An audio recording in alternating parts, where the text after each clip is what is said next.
Good people of the internet, the world's on fire. TikTok died and is alive again. People is going crazy over chicken sandwiches and reposado, but still, No Cooldown is back in the building for 2025. Listen, a lot of stuff is going crazy right now. I ain't gonna lie. Life is very weird, but I'm happy that we have returned to have a little peace of mind in a crazy, topsy-turvy world. What's going on, everybody? Full time, that man, just Trip. We back in the building, you know what I'm saying? Hope everybody's been doing well in the start to the new year, 2025. You haven't seen us for a couple of weeks, you know what I mean? Things have been all over the place, but we're back in the same place, the same form, ready to get it popping with this gaming news, talking all the stuff that has been happening over the past couple of days and weeks. And of course, with the new year, some things obviously don't change. And of course, my podcast partners in crime do not. First and foremost, fresh off the plane, looking like an Instagram model, trying to sell flat tummy tea sometimes, bro. Trying to get that discount code in there to some of these people out there. It's King. It's Kai. He's in the building. What's going on, man? Happy 2025. How you doing, man? Happy 2025. You know what? I'm feeling good. I had the laziest start to the year, and I'm not mad about it. I'm glad, man. I'm happy you were able to slow down and, you know what I'm saying, slowly ramp up to the speed that you're doing. Obviously, you know what I'm saying, man, damn near videographer, you know what I'm saying, like the foreign locales looking real fresh through your lens, brother. That's all I'm saying. But you know, that's good stuff. But of course, my other podcast partner in crime, he is officially, as of this week, probably the most tenured veteran in the Sin City police force. He's been talking in black and white, Max Payne speak, for about the past 7 days to 10 days, maybe. I don't know. He is the most grizzled member of No Cooldown. Give it up for When Easy. I don't know if we're gonna get in trouble for saying this, but you can eat a dick. My voice sounds like this because I unfortunately got sick. I don't even fucking leave my house. That's what's crazy. Like it's just my luck. I don't even leave my house. Like that shit just found me, I guess. Oh gosh. It's like a Mjolnir, but for fucking whack shit. That's nuts, bro. That's nuts. Honestly, though, feel better, man. He's been under the weather for the past like week and change, man. Send Wen your well wishes in the comment section. And if you want to, you know what I'm saying, throw something away, if you want to, you know what I'm saying, hammer something, pause, hammer the like button and hammer all the support links and everything for No Cooldown Podcast. Rate us 5 stars in the new year. You know what I'm saying? Rate us 5 for 2025. Check out all the links at No Cooldown on YouTube. If you see a random other podcast in another language, that's not us. That's not us, but whatever. Check out all the social links. Of course, No Cooldown pod on what's it called, Twitter, No Cooldown on Blue Sky, No Cooldown podcast on TikTok, while the Americans still have it, because the shit could go off any day now. Let me see, like everywhere else, pretty much No Cooldown podcast. Again, you should be able to find us right there. Be sure to check out the channel for all the again, shorts, clips, different, you know what I'm saying, tidbits that we're looking at, reactions, all kinds of stuff, all kinds of exclusive content you don't want to miss. Check out the channel. Now, without further ado, there's some news we gotta catch up on, because the month's been kind of heating up, the year's been kind of heating up in terms of gaming news and what's been going around. So for the first time in 2025, are y'all ready? Yes, sir. Let's get it. Born ready. Let's do it, bro. That was the most grittiest you've ever said that. Yeah. I'm sorry. Let's get into it, though. First and foremost, we have 2 main stories, but the biggest one I wanted to cover was a little bit before the other. PlayStation has been on a tear in a very derogatory manner. Because they have been on an absolute streak of shutting down live service game after live service game after live service game. There has been a crazy purge of canceled titles, canceled, you know what I'm saying, movies and such. There has been a lot that has been on, again, just on their list of just absolute cancellations and killing projects. The Horizon MMO canceled.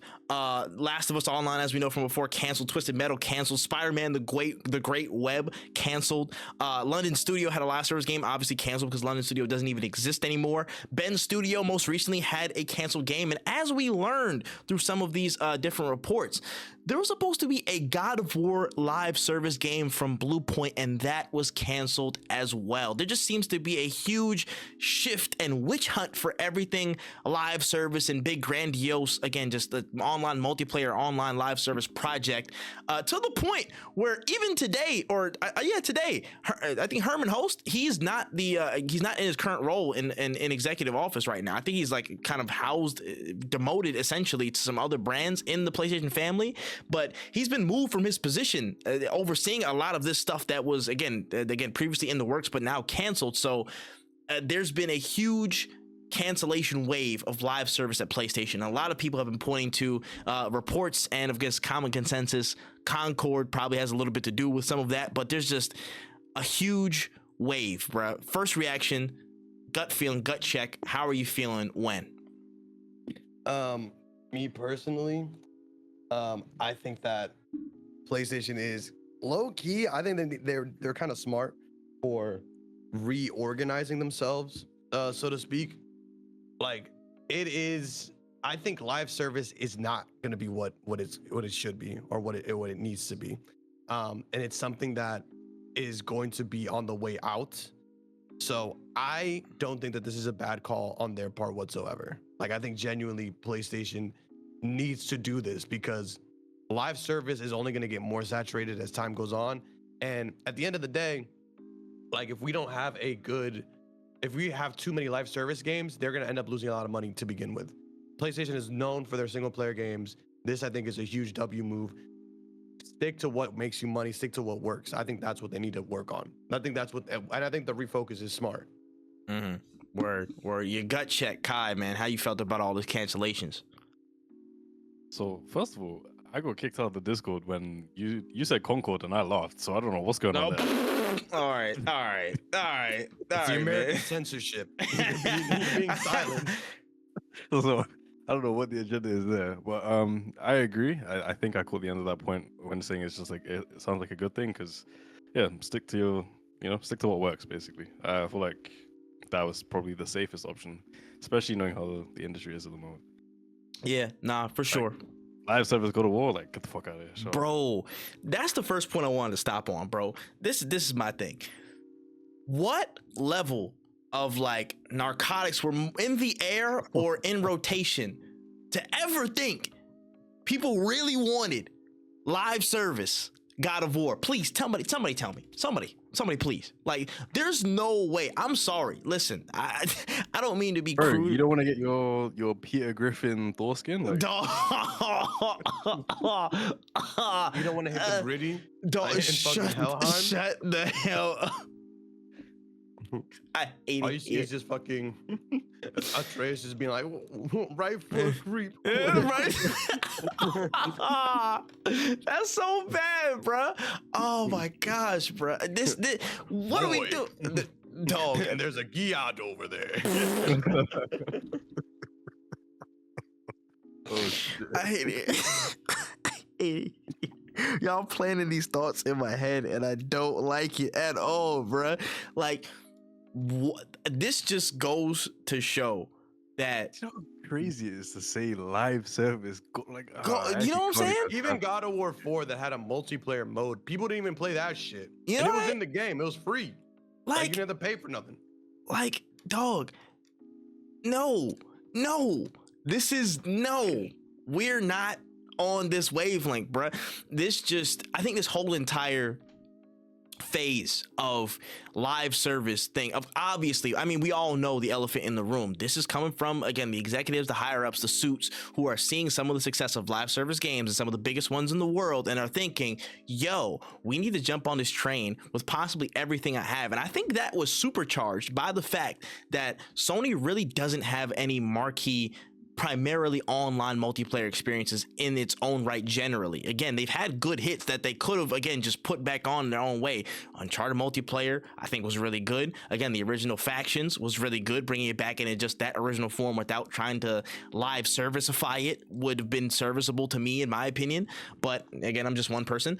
I just think that combination of the space receiving live service gaming really well for those that were either first movers or did it very, very efficiently or effectively. Again, the Fortnites, the PUBGs, the blah, blah, blah. And then there's their absolute thirst to get a live service or an online multiplayer game in their clutches, so much that, again, they bought Bungie to help bring that in. You know what I'm saying? And that turned out how it turned out. You know, they're sinking in all these studios, sinking almost hundreds of millions of dollars into Firewalk and Concord to try and push that through, when the space really was only receptive to ones that either present an absolutely undeniable idea or were just there first and really were consistent enough to capture enough market share and enough like amounts of people. Again, like you think about the big games, again, obviously Fortnite is going to be the one that pops up in everybody's head first. But most recently, think about Marvel Rivals. Again, it's not the fact that live service is a bad genre. Not like live service isn't bad, like strategy or go to market, you know what I'm saying, like tactic, you know what I mean? It's not that.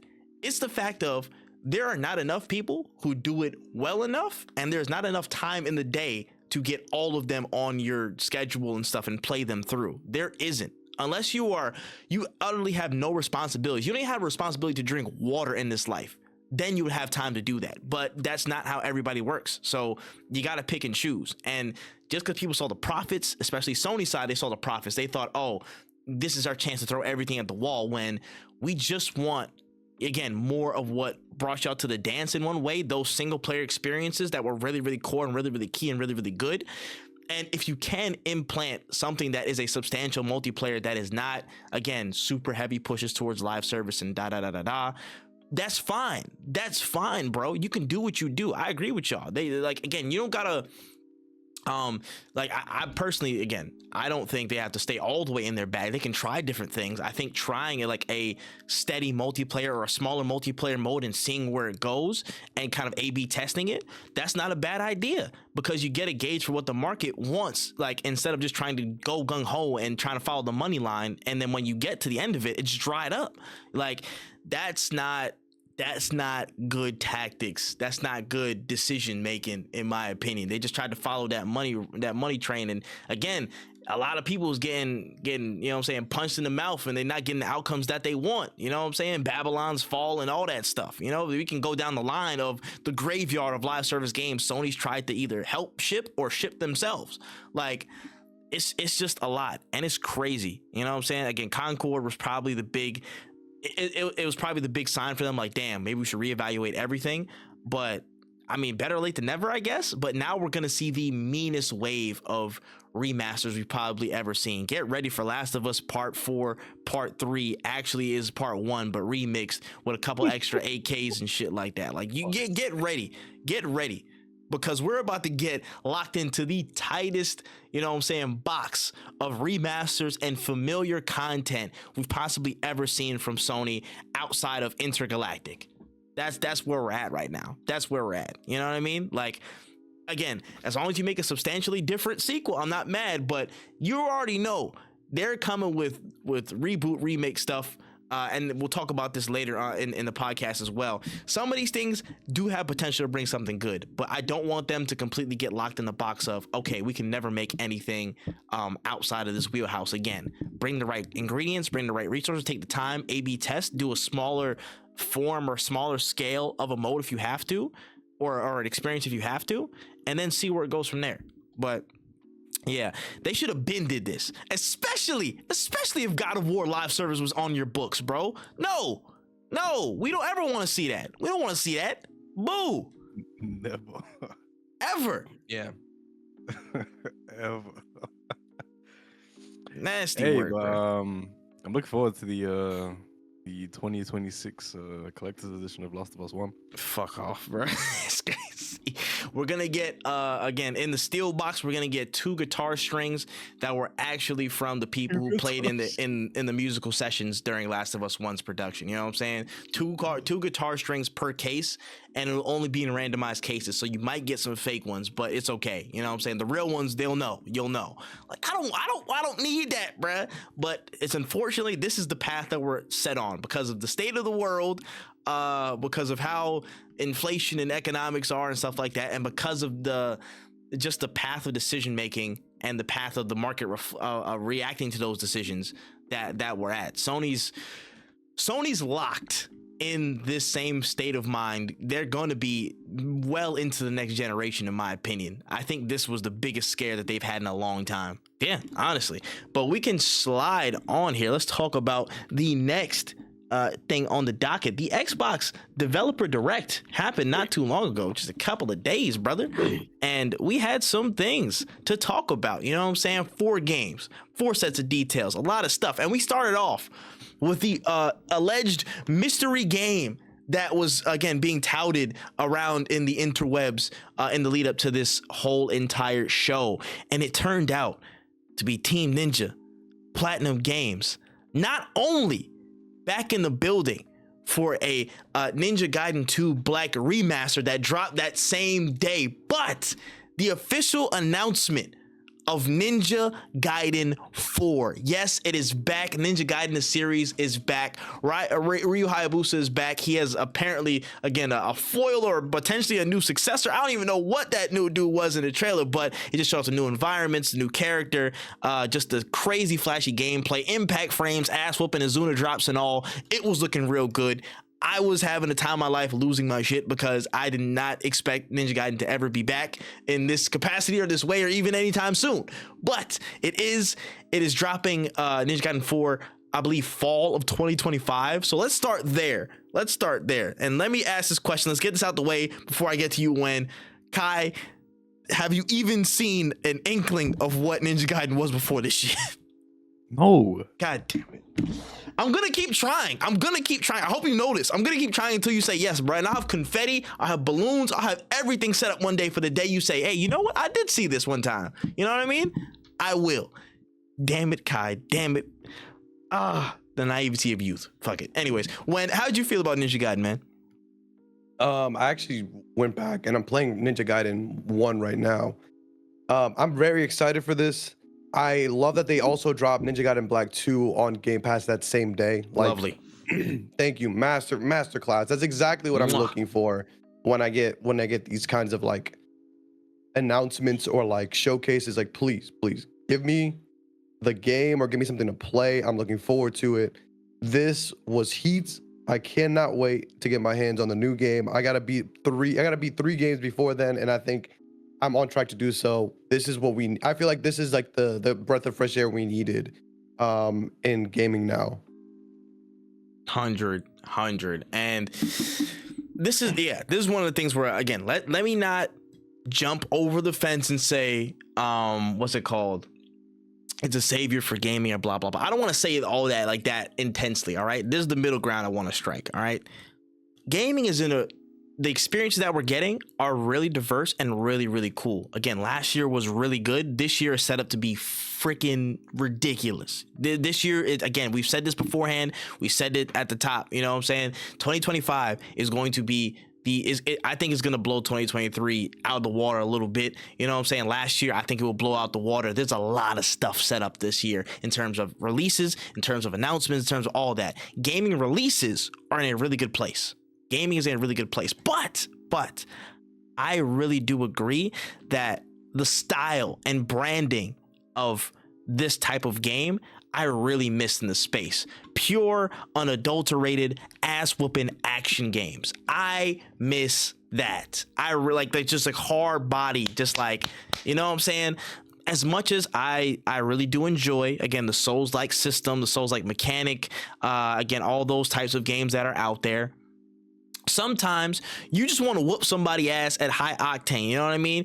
Sometimes you just want to feel the rush, the speed, like the Metal Gear Revengeances, the stuff like Bayonetta, Devil May Cry, those level of action, you know what I'm saying? That pace, that feeling, that rush.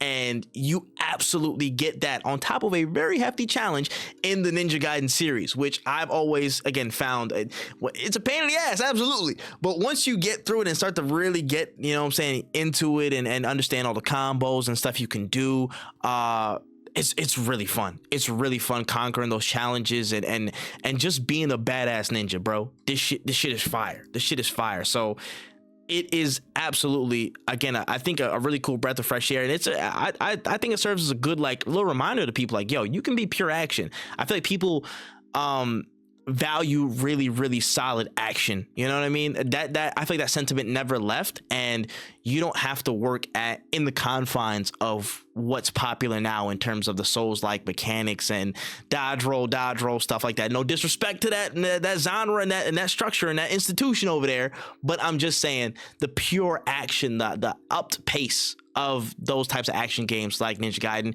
heavily missed. Haven't been able to play it yet, but I can't wait to play the 2 Black remaster. When 4 drops literally in the fall, they're not afraid of GTA 6. They said, we dropping in fall, bro. We gonna figure it out while everybody else moved out the way. Bold strategy, Gaiden, but I'm gonna play it still because, again, it's Ninja Gaiden, so it's dope. It's really cool to see it back, and that was a great way to start off this developer direct for me. That was solid. Am I absolutely bugging by saying that, like, now that I've seen Ninja Gaiden, Ghost Runner took mad inspo from it? Yes, you're not crazy. You're not crazy. I don't think you're crazy whatsoever. Yeah, there's a lot of games that have taken inspiration from Ninja Gaiden. It's one of those games where like it's hard to explain because like I just know I never played Ninja Gaiden until like I want to say like a year ago, or maybe like literally last year is when I played it. But I am very well aware of its impact, and I've watched a lot of gameplay of the game, and it's mostly just because I didn't have an Xbox and I didn't have access to those games when I was growing up. This game is bananas good, and playing even I'm playing Sigma now.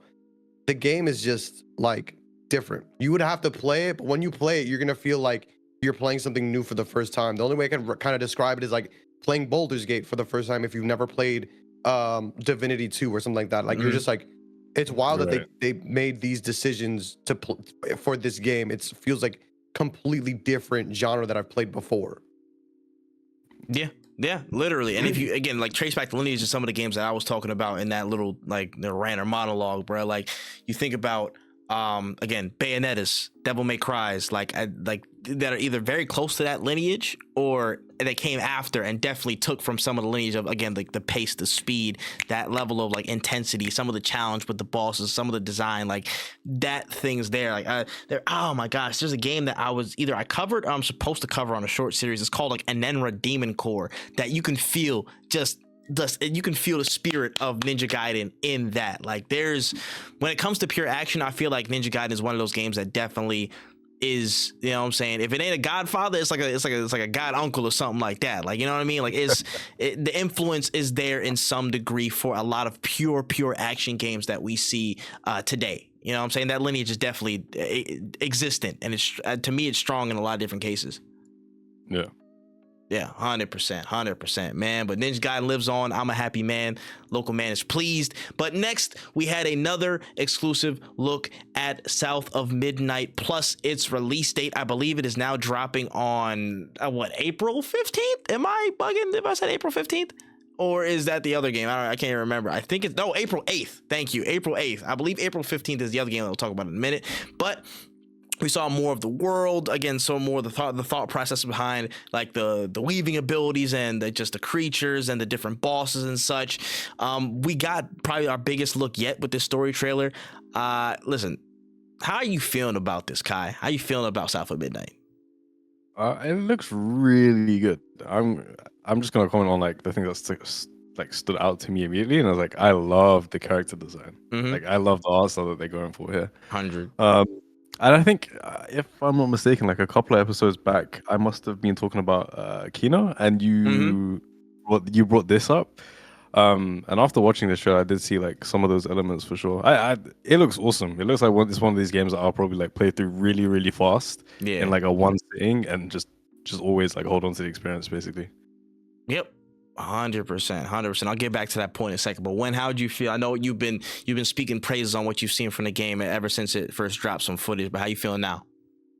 No, this game looks really good. This game looks really, really good. I think it's what's gonna be really fun to do is diving into the world, because this is I know of some of these southern like folklore, but I don't know enough. Like I don't know anything about it. Yeah. So it's gonna be a lot of fun. It's gonna be. I feel like it's gonna be similar to when I played God of War and I knew of Norse mythology, but I didn't know a lot about it, and just like discovering it as I'm going along. And that's probably my favorite. Like that's probably what I'm most excited for is seeing the game, it's seeing the game's story and seeing the incorporation of those things.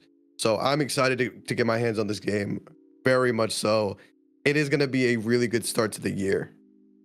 Nah, for sure. I also want to add this, like, just like watching it through, like as I'm just like scrubbing through it as well. It feels like a storybook. Like every scene just kind of feels like I would like turn a page, and I think that's like super impactful on like, I don't know. I feel like this is something that we have been missing in the industry as a whole. Like there's tons of indie games that I played that, you know, follow that same theming, but like there's something about this one that just really stood out to me. It's like I could literally see this printed page by page. 100. Distinctness, definition, in like its style. Again, the style word always is coming up for me as of late. It just feels like its own unique feel. I feel like there's not many things that are really like it in the space. I don't think there's anything like it that I really can pin one to one and say, yo, this looks the exact same as this, you know, thing. It's distant. It creates distance between itself and the rest of the space. I guess what I mean to say is like I'm fucking sick and tired of metahumans and megascans. that's what I meant to say. Shit. No, I get it, bro. I get it, man. The world itself, it's based in something that, I feel like hasn't. You're right. Hasn't had much shine in this space. Again, how Wen said, wanted to like learn more about like southern, like Geechee folklore, southern folklore, like that types of like the urban legends and stuff. It's based off of that. So there's that basis that hasn't been represented much in gaming. So you have open access to a whole new world. You know what I mean? Like it's dope. It's dope to see that. You know what I mean? And I'll echo the same praises, man. I just can't wait to see this game. I can't wait to finally get hands on this game. April 8th is early as hell. Damn. That is close. That's close, brother. Damn. Oh my gosh. But I can't wait. I've been enjoying all that I've been seeing. And again, I like I said with Kai a few episodes back, that I think it's going to be a kind of a sister game to Kena Bridge of Spirits. Like that level of, again, they said it's about a 20-hour experience, a really distinct art style, really distinct gameplay loop, that level of, you know, kind of a similarity in terms of them like guiding and helping people or some level of restoration to an area that is plagued with something. I think pretty, like not the exact same, but pretty similar in somewhat scope and a direction, but that experience and how they're going to build the characters and just what they infuse in the elements and layers of the game, I think that's going to be the big determining difference in what, you know, again, what separates them from Kena Bridge of Spirits and every other game in this type of vein and in the space generally. But I can't wait to see it and dive into it. I mean, it's a common trope. It's just how it's presented is always the big factor. That's why Kena did so well, because you know they presented it in a unique way. 100%. And that's what it's all about, man. Presenting this in a way that we haven't seen before. Presenting it in a way that's authentic to what it's pulling from. And if you do that more than often, you're gonna find that people are taking to it because they've never seen something like it, because they've never seen something from their world. And even better, if some people who are from that world and have seen those stories and do understand the folklore and things that are you know running from it, they have a deeper appreciation. You know what I mean? Just again, meeting people where they are and giving them something novel, either the fresh take on what they know or showing them something that they don't. That's what creates some of the best experiences. So, you know, I can't wait to see it. But on the other side of that, we had Clair Obscur Expedition 33, or as Wen pointed out to me the other day, how I call it Clair Obscur with no other determining things, just like Sid Meier's, if y'all understand that shit. But listen, we had another look at Clair Obscur Expedition 33. Got a little bit more of the story, the world, the gameplay, some of the companions that we can pair up with. A lot of really, really cool stuff that has been shown off. Again, and even I'm even more impressed looking at this stuff, bro. I get more and more intrigued the more I see this. damn, like like 3D world map and stuff you could run through like the olden days. Like they got a lot of good stuff going on, man. When how you feeling about this? Nah, this is the game that I'm really, really looking forward to. I'm a huge RPG fan, and seeing an RPG from this side, like, I don't know, man. This is actually gonna be. I think it's gonna be a big hit. I am excited for it. The gameplay looks like gas. It looks like it's an RPG, but not one that you can just necessarily sit back and relax to. You kind of have to like be very active. The story looks really, really interesting. The characters look interesting. I can't wait to get my hands on Expedition 33. That is going to be a game that I don't think I'm going to shut up about. 100. It just looks crazy, bro. Kai, how'd you feel about it? It looks super unique. I can't say that. Like, I think this is probably one of the first trailers in a while that I've watched, and I've just kind of been like, "Whoa!" But like, not like a blown away way. Like, it was cool to watch, but it was just kind of like, it looks like there's gonna be so much to this in that type of way. Yeah, it looks stocked with like content and stuff like you can find and get into, and like again the companion characters that can take you around the world map. I forget the name of the doll or like golem looking thing, but you can you can jump into his shoes and like become a character in and of itself, or call him in and stuff, and he does his thing, which is like, it's cool. Just for me, the thing that's definitely stood out from this trailer as well was the like how flashy some of these attacks look, bro. Like I thought it would just kind of be like a little bit grounded or whatever, but like it just looked like they on the ground, they summoning vines and crazy ass like brush strokes, wispy shit. Like things are flying everywhere, and it looks amazing. You know what I mean? Like this is it's crazy. You can see there's like so many like key inspirations that have just been kind of like thrown in to pay homage to, because it's like from even like the UI, the way some of the UI interacts, the combos, like, and then you were just talking about how flashy some of the attacks were. It's like you can see like certain elements of other media inspirations in there. It just looks like a clash of like really cool shit. Yeah, I definitely want to give it a try. 100 man, it's really super interesting, man. And again, the story was a little bit interesting too. It was like, yo, so the number like represents like, okay, they like the generations counting down, and everybody who's that age and above dies in that sense. So in this universe, there's no LeBron James, so we gotta fix this shit. This is all I'm saying. We gotta kind of fix what's going on in there, because that's a problem. I'm sorry, the only 33. Yeah, I'm sorry, you know what I'm saying, the GOAT's 40. We gotta you know what I'm saying, reverse that back. I'm dead. But nah, still, again, this looks really, really interesting. Again, April 24th. That's April's early as hell. Month. Yeah, April is a stacked month. April is stacked to the max. That's crazy. My wallet will suffer. But again, Brad's gonna be busy. Nah, honey, bro, the playthrough's about to go crazy. He about to have playthrough after playthrough after playthrough on deck, bro. It's nasty. Oh wait, I lied. Game Pass got my back, baby. Game Pass got my back, man. Can I get an amen? Can I get an amen, boy? Let's go.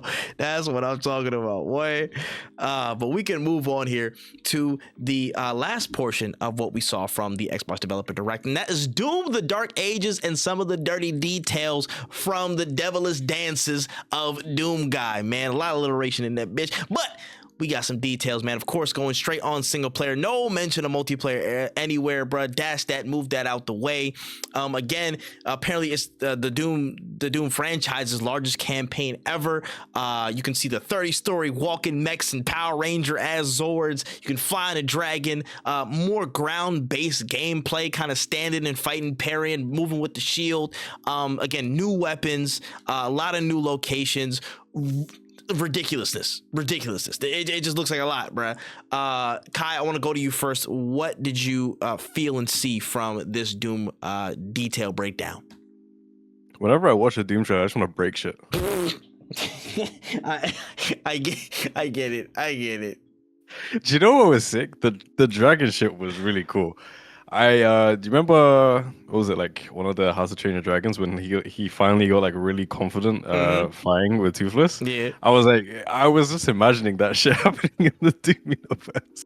Dog, that's crazy. Oh, but it looks, I mean, Doom always looks fun. I even know what to add here. It's just like, I'm sure there's gonna be some shit that we've never seen before, like just gruesome, cool, just I don't even know how to describe the word I'm looking for, like the way things are in Doom.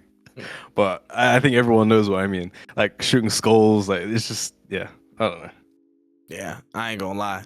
The only version of hell I'd probably want to ever partake in my life is in Doom with the Xbox controller in my hand. So that's fair. That's fair. I ain't gonna lie. But when, as probably the foremost Doom enjoyer in this grouping of people, how did you feel about seeing it? So, first things first, I was like, low key, I was a little, what's the word for it? Like concerned, because I was watching the gameplay and I felt like the gameplay was kind of slow compared to Doom Eternal. And I was concerned because I loved how fast Doom Eternal was, and I loved everything else outside of the game speed. Everything else was cool as hell. I saw like certain like projectiles you would be able to reflect with the shield. Shield looks sick. Melee weapons look sick. Hearing that there's multiple melee weapons is also cool as hell, because now you get to like expand the way you play the game. I was super hyped, but I was like, damn, this feels like a little bit of a slower game. And could I get used to it? Absolutely. But then they introduced some of the accessibility options, which included game speed, and all of my out the window. My only concern is that people are going to play it at a speed that they don't like and then criticize the game for that. That's like my only real concern for the game, because I think this is going to be a game that's going to be a lot of fun to play on a faster game speed. So definitely checking out the settings after like your first couple encounters. But I'm gonna be playing this game nonstop. This game is gonna be so fucking good. I cannot wait to get my hands on it. The music was also another big concern that I had for this game, because I know Mike wasn't doing it for this game, but the game music also sounds really good. The game looks really good. The story's moving in a direction that when they said that they're gonna do more cinematic stuff, I was actually kind of happy about that, because I love the cinematics in Doom Eternal. And I think that Doom Eternal's story is really fleshed out in the codexes and the pages. And I think that stuff is cool, but I don't like it when games essentially want me to like read a book in the game. Don't get me wrong, I read on my own time. And if they'd released a Doom Eternal book to go along with the game, I would buy it and I would read it. But I hate having to like turn on my PC, put that back, like run the game to just sit there and scroll on a couple pages. You know what I'm saying? Like, I just feel like it's just not the best way of getting that information to me. So more cinematics is amazing. Not hearing anything about multiplayer is also pretty cool. The multiplayer for Doom Eternal was cool-ish. Like it was a cool concept, but it definitely wasn't something I was tapping into often. Like I think it also had like a battle pass. That shit was never gonna get completed by me. What? Yes, there was a battle pass, but you could complete the tiers, I think, by doing challenges in missions. Like you could go back and be like, oh, kill X amount of demons with this gun or whatever the fuck. Like there are ways of completing this stuff, but I was like, who's doing this, right? Like, why? I think you guys have lost the plot of why people play Doom. Don't get me wrong. Yeah, like I think there's a space for maybe a Doom multiplayer, but at that point, I just say like work on making a Quake multiplayer. Yeah, I'm about to say like, wait, motherfuckers made Quake Unreal, bro. You good? What? Like it's not. I don't think you need to have multiplayer in this game, and I'm happy that I didn't hear anything about it, because I don't want it. I want to play Facts. Doom. Like that's what I'm here for. I want an open world where I can just kill shit and like go nuts. Yeah, this game is gonna be gas. No, that's one of the ones, bro. And guess what? May fucking 15th, bro. Like, God, bro. The first part of this year, up to the first half, is already crazy stacked. It's already crazy. Xbox is like they were not playing about Q1 and Q2. They're trying to make sure they got some heat coming out the gate.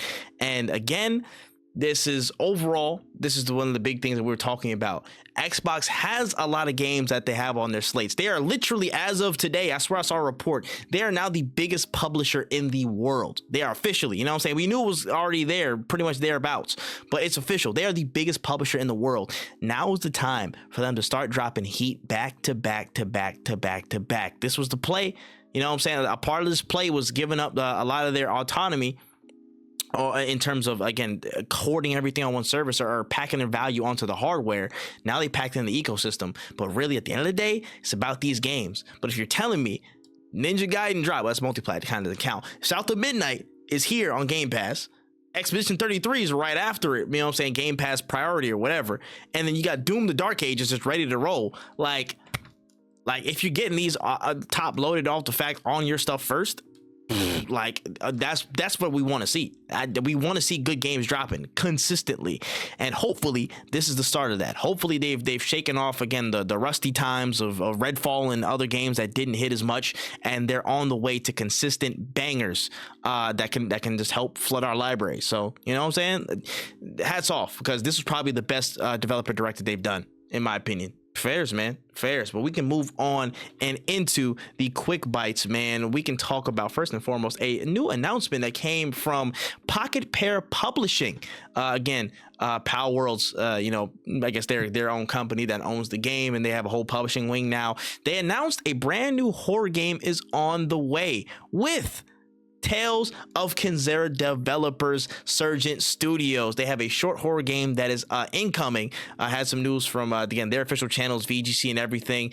They found a brand new partner to do it, and it's interesting. It's interesting. I believe it was that same title that we saw a little bit about. Project Uso. I think it was that game.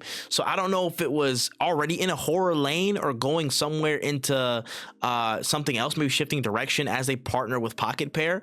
But that Project Uso game looked really, really interesting with like the skill checks and rolls and stuff, and the stealth elements and the darker aesthetic, kind of Afro futurist type of vibe. I don't know if you guys remember Project Uso that was there. I can link it for you actually a little bit while we're going through it. But yeah. Those two are a team, and they got a new Surgent Studios game incoming. How y'all feel about that? I think it's pretty cool. I want to see more from Surgent Studios. I really didn't want them to just become like a studio that made one game. Pairing up with Pocketpair is also interesting because they're also a company that I feel like I haven't seen too much from, or at least that I've played myself. So seeing them like in a collaboration is kind of like seeing two like rookies team up. Like, yeah, I think they could do something really, really cool, and I would love to see them break out of the mold that they kind of set themselves up. They set for themselves with their first initial games. Oh, facts. I hear it. I was about to say, Kai, you digging this combo? Kind of the same as when. It's interesting to see this team up. I have like full faith in like Surgent, but I don't know the other team up. I don't know. It's interesting. Mm-hmm. I don't know. I just need to see more from the project and like what they're actually thinking. I think it's like it's hard to even really give opinions on these things when someone just announces they're gonna make something. You know. Yeah, I hear it. I understand it.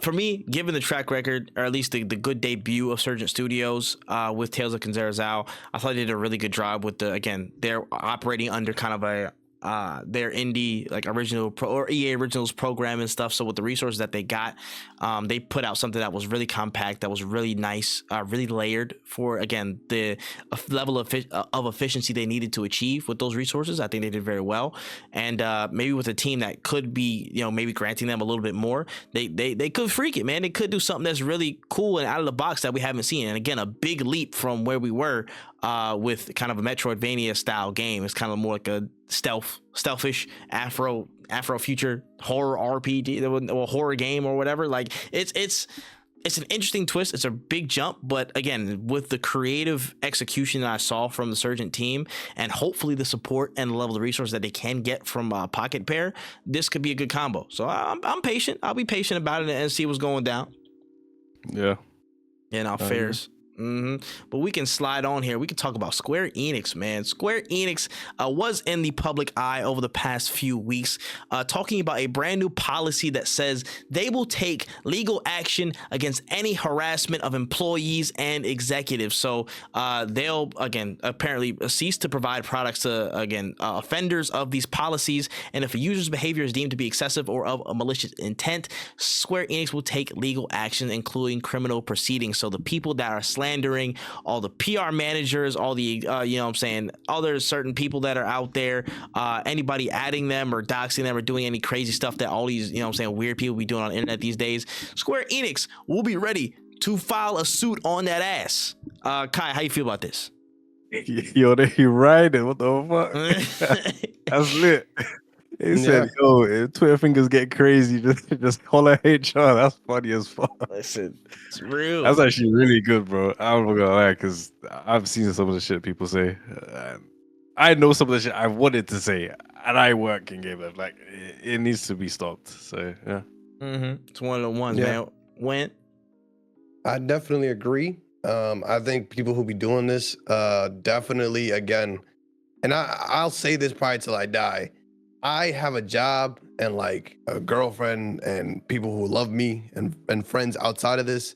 I have never in my right mind been like, I'm gonna go harass people because I didn't like a video game, right? That you know how selective, like video games are something that you don't need in your life at all, right? Nobody's forcing you to buy video games. If this is your hobby, cool. Enjoy it. If you don't like the game, don't buy the game. It is what it is. Like, just move on. Going out of your way to try to harass people, bro. Yeah, nah. I'm happy to hear about this. Get those. I want those boys at the gulag. I want Square Enix to call up who they need to call up. Maybe fill some body bags even. I don't know. I'm tired of the bullshit, man. I really am. Like, y'all be wilding for zero reason. Like, y'all have nothing better to do, and it's honestly annoying. Hey, man, I think a special addendum to those policies, man, they should be able to hire a hit squad of specialist MMA fighters to go find these people's IP addresses, pull up, and beat the dog shit out of everybody who was making them tweets. And they should be protected by law, just to basically make good on the fighting words that people was trying to make, bro. Because a lot of people be making a lot of these threats that are real life, like attacks on people's lives. Like, bro, yes, cool, whatever, it's the internet, but what you say like really can unnerve people, especially like you're harassing motherfuckers working on games and stuff that y'all love, and you telling them, yo, I'm about to burn your house down, blah blah blah, and do all this crazy stuff.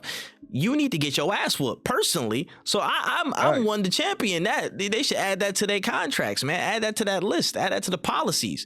But generally, I think this is a really good thing, bro. This has been a general like a kind of a small wave that's been growing over time, or at least there's a couple little like instances where I saw it happening over the past like month or two. But there's some developers that have just been like hitting back at people who are talking shit, and I love it personally. I've been seeing that in a couple of different ways. I forgot where I saw it from, but I know 8-Bit Closed Fist, shout out 8-Bit Closed Fist, shout out Wally. He was tweeting a bunch of stuff about it, and like people were like, the gamers were like offended, like, oh my gosh, you're a dev, why are you harassing me? I'm like, bro, do you not see the why are you harassing me? You know what I'm saying? Like, you see what I'm saying? Like how are you all wild in a bunch or whatever, throwing your toys at the pram when a developer hits back and retaliates because of you talking shit? Like, you're a human, he's a human, or they're a human, whatever person on the other side is a human. So like, do you not see that this is fair game? You opened your mouth and tried to harass people, and now you're getting again like shit thrown back at you. What's going on? And now you just want to cry. Like again, most of you dweebs in the gaming space, you guys are fucking losers. You guys are fucking losers, and you guys deserve, if at the very least, that verbal retaliation, that verbal send back of what you're trying to throw out. And most of you can't even handle it, but you need to hear it and see it. You guys are losers, and you don't deserve shit. But I'm glad Square Enix is protecting their people, and a lot more people, a lot more companies, a lot more studios should be again following suit in this matter. Man, but we can slide on here, bruh. We can talk about again a quick rumor, pretty much the age-old standard stuff about Xbox and certain exclusives that could be heading straight to PS5 in 2025. We've heard rumors going around from Windows Central and a bunch of other sources talking about Gears of War potentially coming to PS5, technically with Gears of War 1 Ultimate Edition, and then Hellblade 2 and Age of Mythology could also be on the way to PlayStation consoles in this year. How you feel about that next batch of Xbox exclusives or first party titles making the jump? When? Interesting. I'll believe it when I see it. I don't think it's out of the realm of possibility, to be honest with you. But I also like, it would be interesting to see. It would be interesting to see. And I think honestly, we're gonna get, I do think that we're gonna get to a point where it is past the what's the word for it? We're gonna get past the whole exclusivity thing. It's only a matter of time, in my opinion. I know people love having exclusives on their console. I do see the benefits in some cases, but we've gotten to a point where games really thrive when they're cross play and cross progression and things like of that nature. So it's like, it only makes sense that like they're gonna stop doing exclusive stuff on certain consoles. That being said, I think timed exclusives are still gonna be a thing, and I think releasing it to other consoles are just gonna be able to like cash in on a market they haven't touched yet. Similar to the way PlayStation does God of War going on PlayStation and then going on PC. But Xbox games going on PlayStation just, I think, makes a lot more sense than Xbox games, like than PlayStation putting their games on PC. Because in my mind, the average console gamer that doesn't own a PC is more likely to pay for an Xbox exclusive than like somebody on like the way I think of it is like people who are only on console is doing it out of a money reason, like they're just not trying to spend X amount of money, $1,000 on a PC, right? People who are like me who have a PC and a PlayStation, if there was an Xbox game I really wanted to play and it was only ever on Xbox, I think I would end up buying an Xbox because I've already made the big jump of building a PC. Like it doesn't matter to me. So I think that this is smart of them because it's a market that is more likely to buy a game, which is a console market, than like putting a console game on a PC where they're like, well, I already modded my PC to play this game on an emulator, so it doesn't really matter to me. I've been playing this shit, type of thing, you know? Yeah, I can see that. I feel like to a degree, I think again the thing that's always plagued the PC market has been access, because console markets want to like cut them off or never really believed in them, or assume the worst. But the more you give them access, the more they will show up and buy. So I mean, there's that. But I generally understand where you're coming from on that sense, and it's like exclusivity will not necessarily be a thing in coming generations. I agree with you on that. Or pure what we knew of exclusivity, I feel like the value of console hardware is kind of being devalued as we go along. That's depreciating pretty consistently. Honestly, people are understanding they could just make mini PCs or cheap PCs, and that's a more viable option. Either that or mobile. Consoles kind of been that middle ground that's slowly, not always, but just in little increments, losing a little bit of steam as mobile just continues to torpedo in the market and continues to dominate gaming. You know what I'm saying? Because as much as console has a bubble, outside of it, it's a much bigger world, and mobile dominates the rest of that. And then there's PC on the other side for the purists and the people who want quality, and as access to those materials and components becomes more available, people want to like top up. They want to get more quality. They want to get more options. They want to get the Steam store and stuff like that and be able to mod and do things a little bit easier.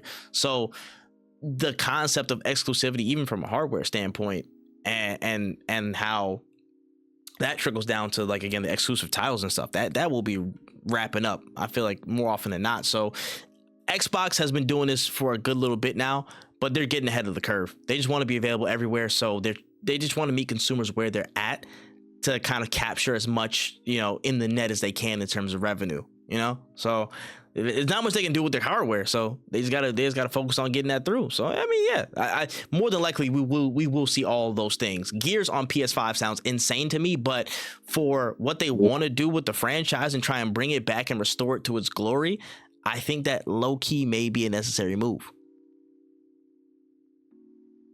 That's where I'm at with it, man. Any comment on that? I don't know.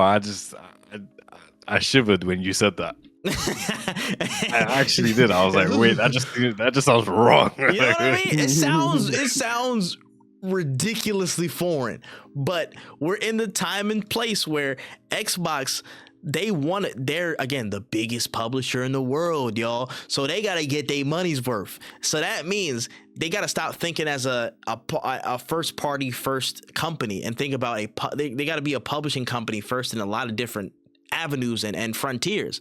And that means putting some of their most precious titles that they want to see back in the limelight and back on the top of the charts and back in the top of people's minds, put them in as many places as possible. So when people say Gears of War, going to PlayStation. When people say Halo, when it comes back, potentially going to PlayStation. When people say, all these golden Xbox exclusives from the olden day, the definition is going to be changing for a lot of people, bro. The world's changing in front of y'all eyes, man. Captain America in Times Square. We're done with those eras, bro. You're up from the ice. It's going to be a different look and feel from them boys. Is the console war still like that prominent of a thing? For losers, yes. Because like the conspiracy theorists. Yeah. In my head, I did just say that made me feel uncomfortable, but I'm like, these guys will just download Gears, play it, Like, and like I thought that'd be like a recurring thing. The more shit that just gets poured over. Yeah, there's still tribalism in gaming. Absolutely, there is still that level of tribalism, but it mainly comes from losers who want to purport that are pure brand loyalists or just are stuck to one console for one reason or the other. I don't want to define all the details, but there is still that level of tribalism. There's still that level of console war, quote unquote. I think it died with the Xbox One era because they lost so hard, and now they had to completely reframe their model. They had to fight whatever fight that they were on a completely different strategy, and that's something that again the subscription, the platform ecosystem based thing that they're doing. They had to change their entire DNA to try and survive in this space and get to a position to win long term. It's like it's not like their end game, but it kind of is Xbox's end game thing, where it's like they had to lose a little bit. They lost that, but they found a way through, or potentially could find a way through with this long play. But it's gonna look a little bit weird as people are, you know what I'm saying, shifting gears in people's eyes as it's transforming. It's gonna look a little bit crazy to some people. You know what I mean? Yeah. But yeah, that's one of those ones, bro. But yeah, if you still harping over plastic and shit like that, you're a fucking loser. Come on, man. Be real. Just being honest, man. Just keep it honest. For but let's move on to the trailer trove here. Let's talk about some quick stories in the more watchable media section of the show. First and foremost, Mass Effect show that is still happening at some point down the line, and we've gotten word from one of the GOATs, Jennifer Hale, aka Fem Shep, aka the female Commander Shepard, said, hey, listen, she wants in the TV show, she wants in the adaptation, and she thinks that some of the original cast should be in as well, man. Yo, put them in a role. Put them somewhere. Give them some roles, bro. We want to see the OG somewhere in there. And I tend to agree. But what do y'all think about this, man? When, you know what I'm saying, you had some experience with Mass Effect, how you feel about her trying to get in on a TV show? I think it would be cool to see her in a role that is not, I don't want to say not integral, 'cause I think they could be an integral role, but I don't know if they can play. Not that they can't play, obviously they can play Commander Shepard. They did it. But it's more so like, and this is something that I have with the Christopher Judge thing, like with these shows, this isn't another game, right? That's the biggest problem with a lot of these things, is that it might be a show that goes on for years. I don't know the age of Commander Shepard. They could play the role. Maybe it's only going to be a one season thing, but the way a lot of these people plan for these kind of things is going to be a long-term thing. So I think that it's something could definitely play an integral role, even replacing some characters that I don't think are like super important. Like what was the oh my God, I can't remember this guy. It's been so long. The human ambassador for like the human ambassador for the human race, that one dude who was like quote unquote evil. From the first game? Oh my gosh. For the, you know what I'm talking about? Like the one dude. Yeah, the one who's on the council who was like an asshole to you. Oh my gosh. Like, if they played that role, like if they just replaced the dude and put her in it, I would think that would be sick. Something along those lines, right? Like a role that is important, but doesn't necessarily have to be I'm Commander Shepard. Like I think that would be important. I think that would be a good idea to incorporate the people so that it's like a bit of fan service while also like saying like, hey, we're also going to have complete control of our own vision. Because I think not having that is also a problem. Like if you try to create a one of one with everybody, like you end up creating the Expendables in a sense. Like it's just gonna be like only there for very like diehard fans who want a specific experience. Yeah, no, you're not wrong. I just want them to get it like a little cap nod and stuff like that. That's just for me. I always love for them to get that little like, hey, you know what I'm saying? Oh shit, is that? Nah, that wasn't. You know what I'm saying? Like, just being able to 1000%. You know, get that little tip of the cap type shit. But yeah. Udina, that's his name. Udina. Oh my gosh, thank you, Ambassador Udina. Yeah, literally. But yeah. Just to get that acknowledgement, man. This is a huge historied franchise. Again, from what, 2007, 2008? Like, oh God, almost 20 years old now. That makes zero sense in my head. But again, almost 20 years of characters, cast, crew, moments, stories. Yeah, again, it's a big universe. It's a big IP where you can go anywhere and get a taste of what that spirit of Mass Effect is. But I'd love to get a couple nods in it, you know, somehow, you know. we can slide on real quick to this next story here. There's actually apparently a new Resident Evil movie in the works.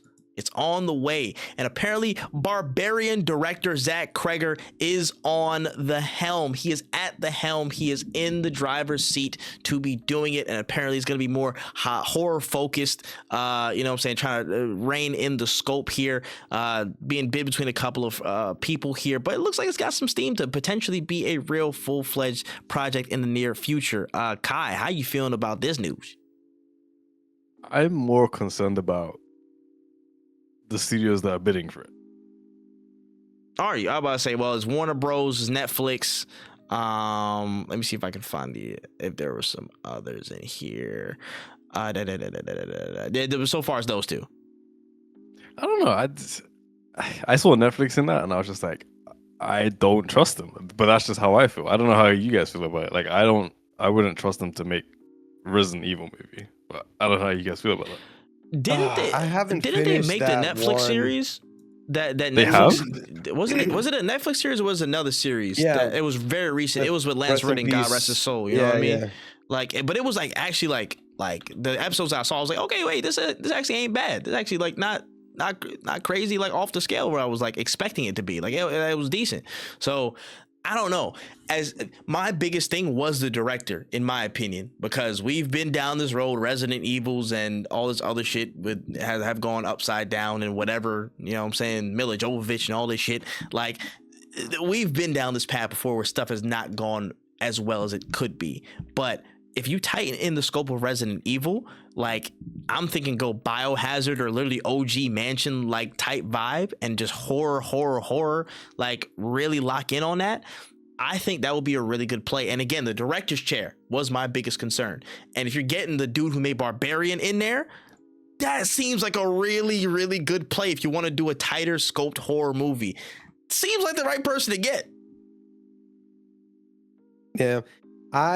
The one Resident Evil thing that I saw that Netflix did that I still haven't finished either. It was that one animated CGI movie that I was watching. I have not finished it. Yeah. That's the last thing I've seen them do when it comes to Resident Evil. I don't know if that's necessarily a good thing or a bad thing, because again, I have not finished it and I wasn't necessarily wowed when I was watching it. But I am interested to see if Netflix did get it, what they would do with it. Because I don't hate Netflix's TV shows. I think when they do a good show, you hit something that's like groundbreaking. But they are also known to put out a couple duds. You know, and a Netflix dud is not out of the realm of possibility. So that was my concern, because it's like I feel like nobody really has like high expectations for this film, like as a film. But it's like, if they now go and fuck it, it's just gonna give people a reason to like really show. Yeah. I get you. We're gonna have to, like, I think it would really have to come down to who would get it.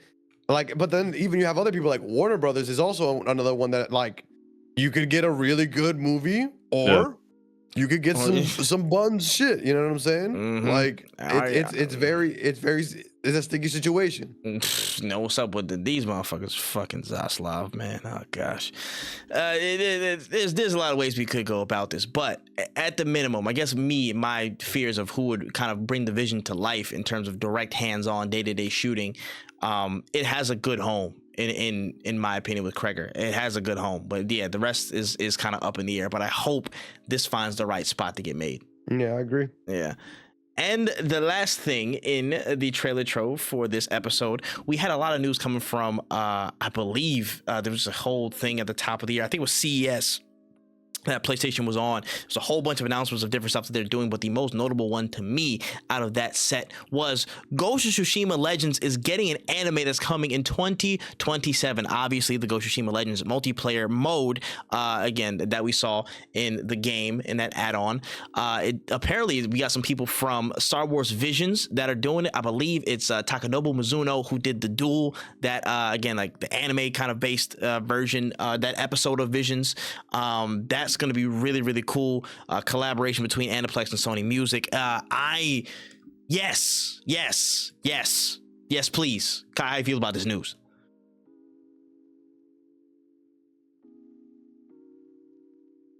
There it is. There it is. He's so ecstatic that he has disappeared from all of existence. For fuck's sake. Well, how you feel about this, bro?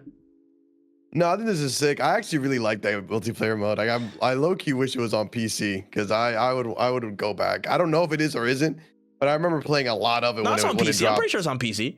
Is it? Yeah. Let me see if it's on Steam. Shit. I'm about to go download it. I'll buy it. I'm about to say.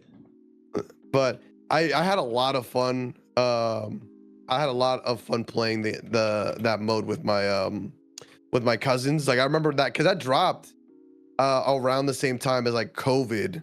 So like everybody was in the crib. So I was just like, yo, hey, if y'all trying to run some Ghost of Tsushima, let me know. And like it was a lot of fun. But I really enjoyed the concept of like what the multiplayer was. Yeah. So seeing it fleshed out in like an anime format, it's gonna be sick. I'm actually really excited to see what they come up with.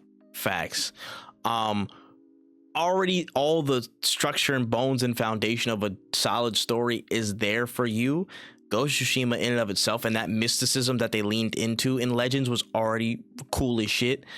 You have basically a home run and you put it in an anime format. You didn't do live action. You didn't do random people who are going to mess up source material and stuff like that. Like Yakuza, I'm sorry, my fault. But I haven't even seen the show. That's how little I care for it. Thank goodness. But this is the right play. The playbook has been drawn up tremendously. Now I need you to do one thing and follow through and execute down to the last letter. All right. No Yasuke anime stuff. None of that. No switch ups. No random, you know what I'm saying, like mechs or whatever that pop out of nowhere, out of constructs. No, go straight into what we have seen, and you're good. You're good. We're in there. This is a home run to me. This feels like a home run to me out of the batch of everything that they showed at that CES presentation. 100% agree. What I'm saying is to completely seal the deal. I need to see Keanu Reeves casted. Shut the fuck up. Why do you want him there? I know no offense against Keanu Reeves, because I love Keanu Reeves, but why specifically this? Because he just be getting involved in everything. Dog. Like why not? Like He's throw him not in the wrong. story. Man, He that is is Shadow the Hedgehog. Bro, now. if he got cast in this shit, nobody would bat an eye because it's Keanu Reeves. They wouldn't. They really wouldn't. I wouldn't either. I ain't gonna lie. I'm sitting here for shock value, but it's fucking Keanu Reeves. He can do whatever he wants. I'm gonna be real with you. It's his world, man. We just live in it type shit. 1000%. Shit, bro. But hey, man, it is what it is. But that definitely was the trailer trope, and we can slide on to the next bits of news. Last few stories here. Nintendo Switch 2.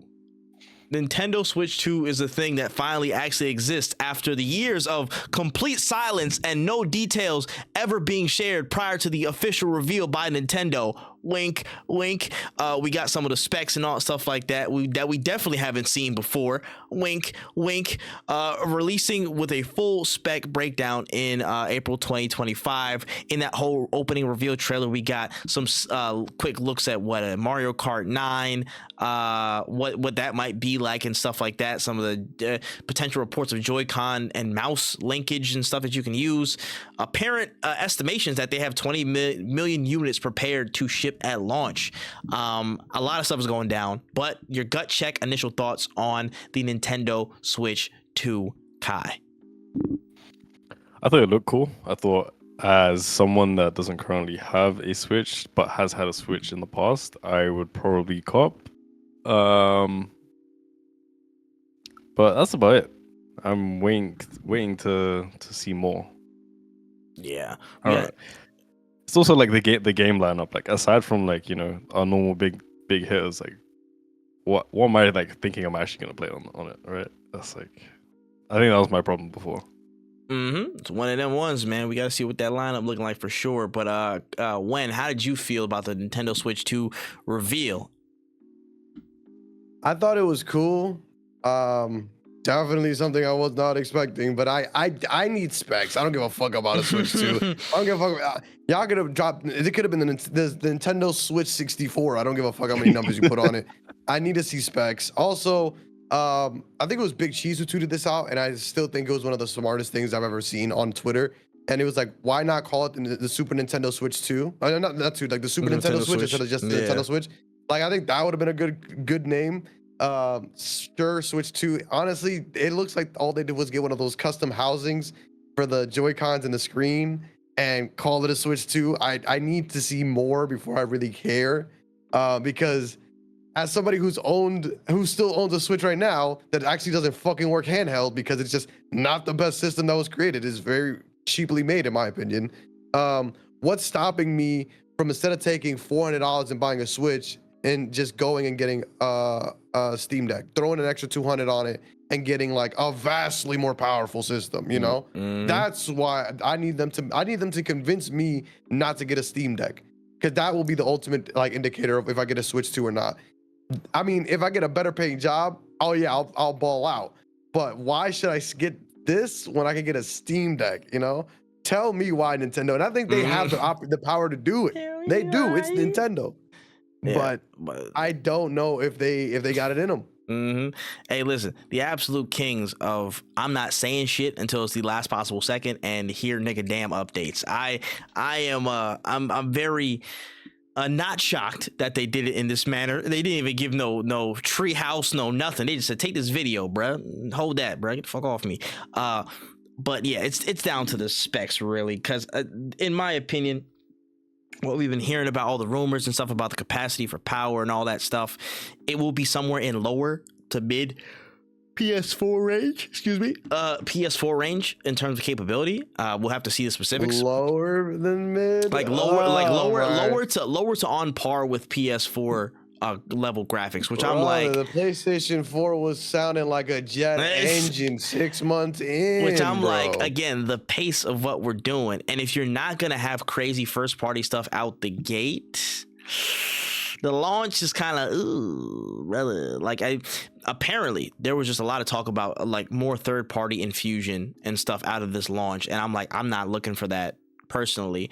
But again, if you're a business person, if you're an Xbox business person, this is a great opportunity to just like jump on the train, because they need more third party help and influence, and they might be able to barely get in the game when it comes to those third party inclusions. Nintendo is, and there's deals to be made there. But if I'm a consumer, which I am, I really just want to see, one, is this powerful enough to even stand with the Steam Deck, or does it have enough games to say, yo, that's not on the Steam Deck, but these are, let's jump on it.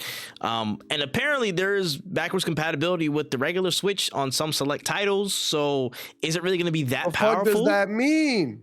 What do you mean some select titles? Exactly. I don't know what some is supposed to mean. Like, you know what I mean? Like, how far of a leap are you really taking if you're still compatible fully with that? Like on a hardware basis? Like, I'm pretty, are they using the same cartridge system? I think they are. So like, how far is the leap actually? Bullshit. Is it gonna be like fucking PlayStation 5 where I have to hold? Well, no, because PlayStation 5 you can play PS4 games. Yep. Is it gonna be like a PlayStation 5 scenario where like I gotta hope they let this shit? They got a Switch 2 version of this game on there, because that is the dumbest fucking shit ever. Nintendo, and this is my fucking problem with Nintendo. This is my issue. Is that these nostalgia baiters, like these motherfuckers have made a lot of their money and just livelihoods off of just being like, yo, we got the nostalgia on tap like a faucet. And you're telling me they're gonna just start limiting backwards compatibility so that they can sell us, so they can resell us games? That's what it feels like to me when they say shit like this. What select titles? Fuck does that even mean? What do you mean select titles backwards compatibility? Your stocks is finna be backwards compatible. It's just gonna go fucking back to the Stone Age. What is y'all talking about? I'm just like, there's some point where they gotta kind of again fully commit, and I'm not sure where they're going with this. Again, they're saying, okay, it's substantial enough of a leap, we'll hopefully see that, and maybe it'll again substantiate itself. But in a market where handhelds are really about to start ramping up, and they have a considerable again lead and market advantage just by being one of the foremost handhelds ever, you know what I mean? They do, obviously, but how much will that hold if there isn't a strong enough leap forward in this next handheld generation for them. You know what I mean?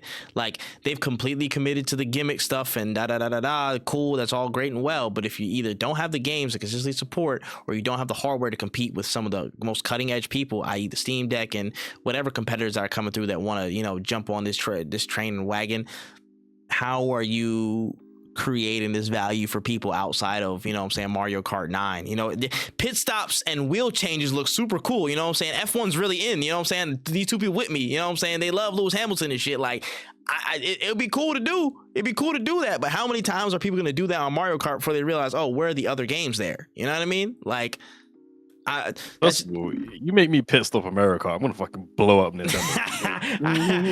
What did you just say? Did you not? Oh, did you not see all the rumors? No, I didn't see it. No, I haven't seen these rumors. So basically, with Mario Kart 9, I think their new gimmick, instead of like the kites and all the other stuff like that, and double dash with the double thing, I think their gimmick is gonna be like gas tanks and tire changes, like pit stop things where you have to like take a detour, like a little pit stop on the track and change your tires or whatever. There is like wear and tear. They just F1 manager the fuck up the game. I think they're F1 Mario Kart. I think they're F1 Mario Kart, bro. They're F1 Mario Kart.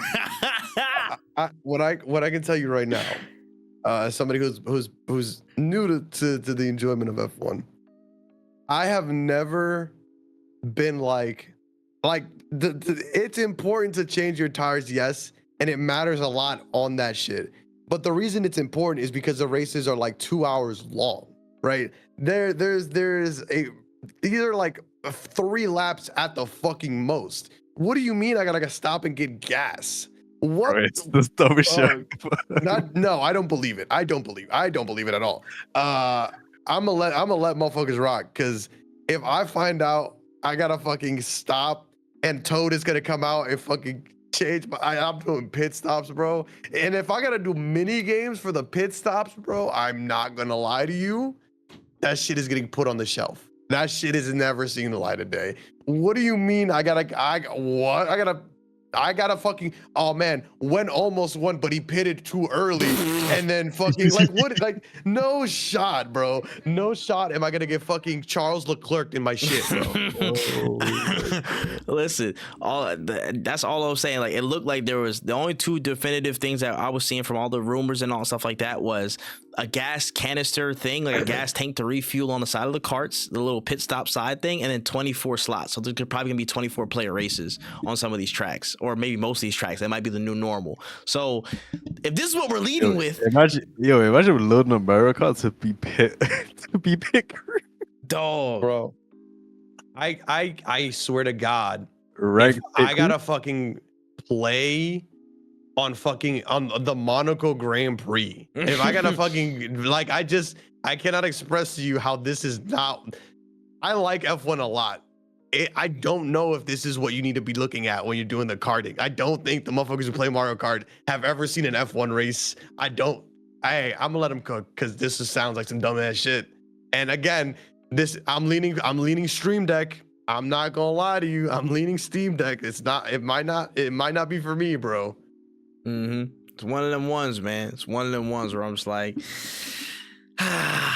this is, it's not necessarily make or break for them, but it's like, this would be really annoying if it didn't pan out the way we hope. You know what I mean? Well, we'll see, man.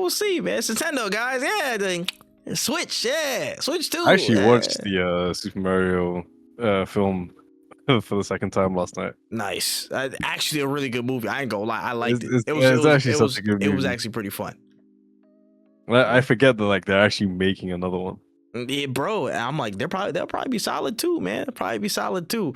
Everything else is kind of boom. Damn, my voice almost turned to winds. Oh my gosh, it's happening. It's happening. Oh my gosh, I'm sorry, Wen. I take back everything. I'm gonna laugh at y'all. I take back everything I said. Oh my god. But no. The movies are going crazy. The Super Mario World is about to drop in Universal Studios and all stuff like that. They're doing good everywhere. Except for maybe not the game. Maybe the games department is a little bit in flux right now. We don't know what's going on with it, but we'll see. Come April, we'll find out, man. We'll find out, man.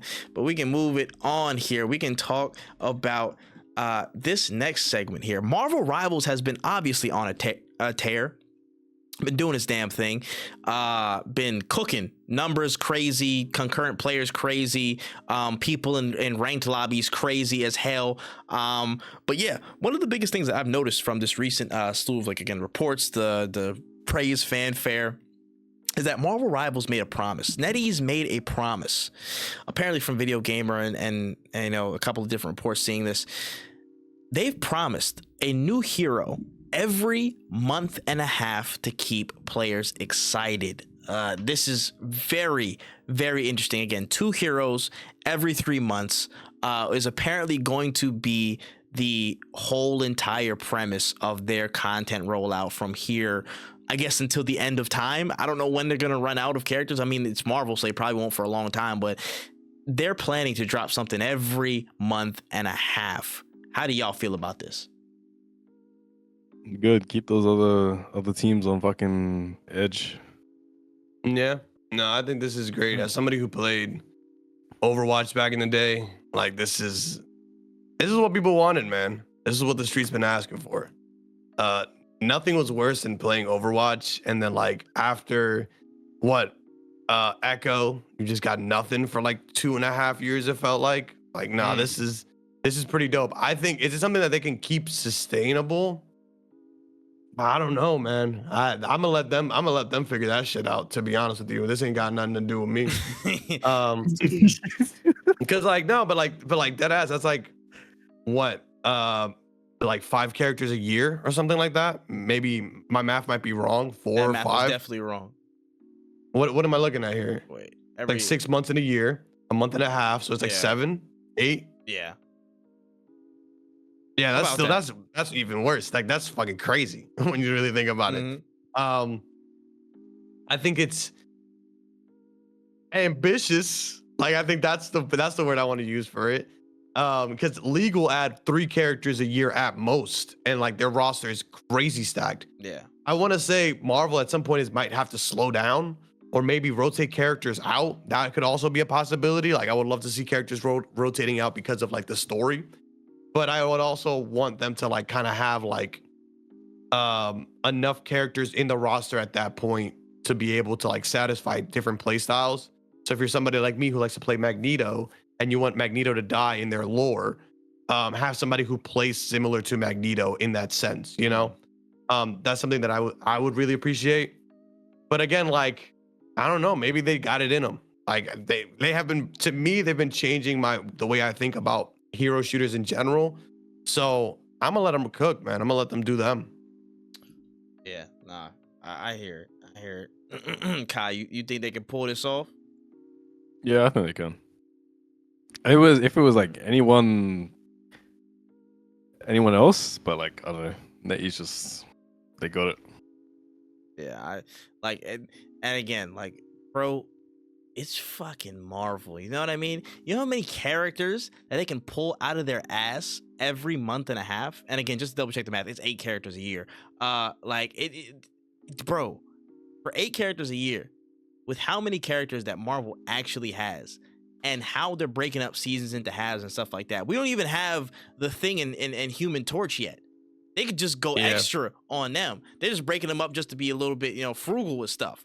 We only got, again, the first drop was, again, Invisible Woman and Mr. Fantastic. Bro, they could be at this for a long, long, long time, bro. It'll be 2035 and we'll just now be getting like, you know, Howard the Duck and Wiccan and shit like that. You know what I mean? Like they have a whole content cachet that they can tap into and we'd be good. And again, this is probably one of the most important pillars of what a gaming, especially a live service game, has to do to be again fresh and enticing to people, bruh. I said this before, and you know what I'm saying, in a shameless plug recent drop I did, but gameplay and a content funnel are literally the 2 most important things a game can commit to in the biggest stages, especially if you're a live service or online multiplayer game. That's your 2 biggest tenets. That's your 2 biggest cores. You know what I'm saying? Everything else falls under those 2 things, in my opinion. If you got the gameplay loop that's really, really addicting and enticing, oh, it's perfect, beautiful. Mwah, people are gonna come in the door. But how are you gonna keep them there? If that content funnel is consistent and keeps them on that IV drip, they're gonna come back, back, and play more and more and more, understand how these things evolve the game. And we've talked about how many games have, again, hit that graveyard, that live service graveyard generally in the industry, because they didn't have the content funnel. Not necessarily because they weren't bad games, but they were good, but they just couldn't keep up with the times. And I think, again, one of the big differences between Overwatch and this is Overwatch was doing a lot of things from scratch, where they're trying to pull from inspiration and stuff like that, which, again, you can fault them there, and it's also fucking Blizzard. But Marvel and NetEase has the Marvel backing, so they already have, again, it seems like they already had a whole plot structure with each season, with everything that we're doing. I think in this current one we're fighting against Dracula, so there's again potentially Blade, the Midnight Suns. There's a whole lot of things you can tap into from that side alone that already necessitate, like a good 15 characters off the bat, you know. So there's just so much that they can pull from, and having that Marvel IP gives them an absolute cheat code to be one of the few people in the gaming space that can actually potentially perfect a content funnel and keep people in the game consistently. I've really only seen Fortnite do it. Honestly, that's probably the end of the list. At this level, I've probably only seen Fortnite do it. To be able to hold people with content additions, modes, skins, characters, all kinds of stuff. Again, their model's a little bit different, but still, from a general perspective, Fortnite's probably the only person I've seen still hold the power in their hand and not like crap out at a certain point. What do you mean? I've never seen Apex Legends these players. Oh my. Oh shit. Wait. When is the last time you've looked at Apex Legends? Me? Yeah. You know I'm addicted. You can't ask me that question all the life. No, not your game. The Steam charts and everything else. Oh, brother, we're down bad. All right. Oh, brother. Bro. Hey, man. If you don't look at the numbers, it's actually looking really good. Listen, man. Anything is possible. Yo, You can't December read. was minus 50K. Last 30 days, minus 21K. Damn. October and September last year was minus 60 both. Gruesome, bruh. Listen, I'm just saying, content funnel and making sure you're consistent with your offering is so key, bruh. Like I said, Fortnite's the only one that got the Black Flash, and they learned how to keep doing it over and over and over again. You know what I mean? To a smaller scale, but to a certain level. No Man's Sky, you could say, you know what I'm saying, learn how to consistently update people and keep them, you know, locked in the community and stuff, because they dropping updates to this day. Another one dropped either today or yesterday. And again, you can stop now, Sean. You can stop. You've won. You have another game to make. What are you doing? Dog, Sean, chill. But those are probably the only two games I've ever seen, like, in this recent time, to actually do that. Like, have a content funnel, stick to the content funnel, and consistently deliver on that time and time again. More than 5 years Fortnite's been doing it, and more than probably 5 years, 6 years the same. No Man's Sky's been doing it. So Marvel Rivals has the opportunity to join that level of elite consistency when it comes to that, and they'll be set for a long time if they do it. But we can move on here to this next story. Oh man, this is gonna be fun. So basically, we had a whole little tiff, I think, at the top of the year with a certain studio that has made the Lords of the Fallen game. And apparently there was some statement that came out that the Lords of the Fallen devs, CI games, they won't integrate DEI elements into their game to maximize player enjoyment and commercial access after observing the high commercial risk these elements can present, apparently. I believe there was an investor chat where they were talking about that and how they want to kind of move, like, I guess, avoid any types of quote unquote DEI elements. They've recently made changes to only add male and female players and all that stuff like that. And their CEO, the Marek guy or whatever, he's been doubling down all over the place, just feeding into all the grifters and such. It's been a very interesting time seeing this, the back and forth, the backlash, who's been protecting, who's been going after, and seeing what's been going down. Kai, how do you feel about all this? was ah! Okay. All right. I'm even taken back by like the first line is like DEI elements. That is so vague. Like Bro. to me. Like that first sentence is where they got me. I was like, what the fuck does that even mean? Dog. I know. Listen, from a general perspective, I know what they mean, but you know what I'm Yeah, saying? of course I know what they mean. But it's just yeah, like, what but the fuck does that mean? Like, Yeah, how is this man. a statement? How can they be so blanket termed and bullshit so hard? But continue. The high commercial risk, like, what, bro? Let Wen take it, bro. When I need the real Grizzle voice for this, man. Go in, bro. That's all you. All right. So first things first, I need to know. I have a couple questions. What were the high commercial risks that they took when this game dropped? Because I never played a Lord of the Fallen's game, right? I don't know about y'all. Have either of you, fine gentlemen, indulged in some Lord of the Fallen's recently? Nah, I play good shit like Elden Ring. Like, no, all right, cool. So that's what I'm saying. So now he's like, so what you're telling me is Buddy got on the FaceTime with the investors, was like, listen, we have not done anything DEI related, but seeing as how that makes it so that games don't sell, we're gonna avoid doing that. And if I was on the FaceTime, I would ask them, so did you do DEI shit first? Because you haven't been selling at all. So what are you doing? How do you have the straight white males, but you're not selling the games regardless? That's just what I would like to know. Two, I think it's one of those situations of I'm not good at my job, right? I don't make the good games. Therefore, it's time to create buzz around my games using whatever the fuck I can. That's kind of like the vibe I'm getting from this good sir. That being said, I've never played a Lord of the Fallen's game. I've never heard anything good about Lord of the Fallen's. I actually want to go. I might have to go on record and say I haven't never even had a conversation about Lord of the Fallen's with people. Maybe the podcast at one point we talked about it. Maybe we talked. We were like, we glossed over it for about 45 seconds because it was CGI at an award show. I believe it was the Game Awards 2022 or 3. We talked about it for about 45 seconds and moved on to the next thing. Be real with you. Yeah. So like, hey, bro, W move, I guess. Let's see how this works out for you. Maybe you might sell some copies now. I don't know. Like, I really don't. The motherfuckers haven't been selling shit to begin with, but hey, this is the time. The time is now. You have gotten the grifters backing you up, bro. I'm sure they will be like on top of this game now that it drops. They're gonna be like, hey, are you guys picking up that new Lord of the Fallen's? You know what I'm saying? Like, who's buying this shit?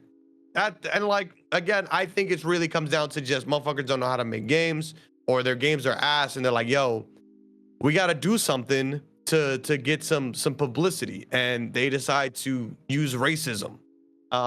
It's not an uncommon tactic. It's something that's literally won people presidencies. It is what it is. Like, good, I guess. Shout outs to Lord of the Fall. Shout outs to them. Maybe this will work in their benefit. I don't really think it will, but hey, who am I? And just to preface this, current player rating on Lords of the Fallen on Steam charts, 636 players. Non-DEI game, not playing this at all. 30-day average, 533 players. Cool, you know what I mean? Like, yeah, whatever, you know? Super DEI game, Baldur's Gate 3, 56,406 current players, 67,282.3 30-day average. Pretty DEI.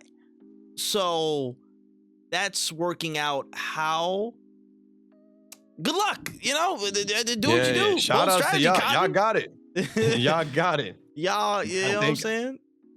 I hope for the best for y'all. Truly, like I really hope. Well, I mean, I don't really care because again, it's not on my It's not on my wish list. I'm not looking out for this. You could put that bitch on Game Pass, brother.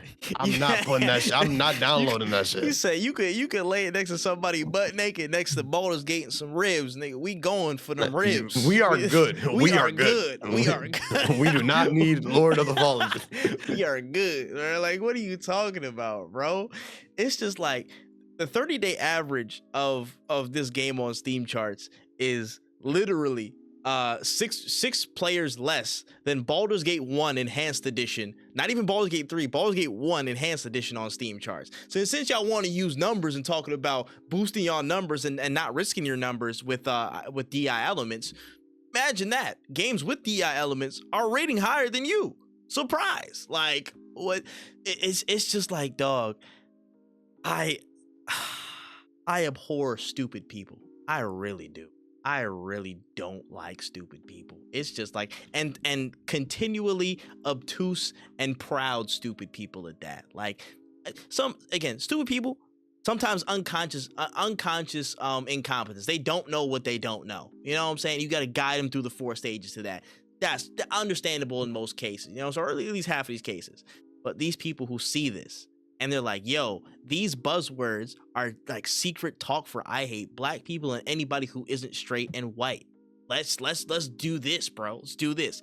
Automatically stupid, automatically push for it. Like, it's so funny how bad this studio and this guy have been getting cooked by almost everybody with sense in the gaming industry and gaming space, because it's just, we gotta call these fools out, and we gotta stomp the roaches out where they are in public and make that real, like, visible, like, example. Like, bro, stop being dumb in this space, bro. Stop thinking that it's just for straight white people.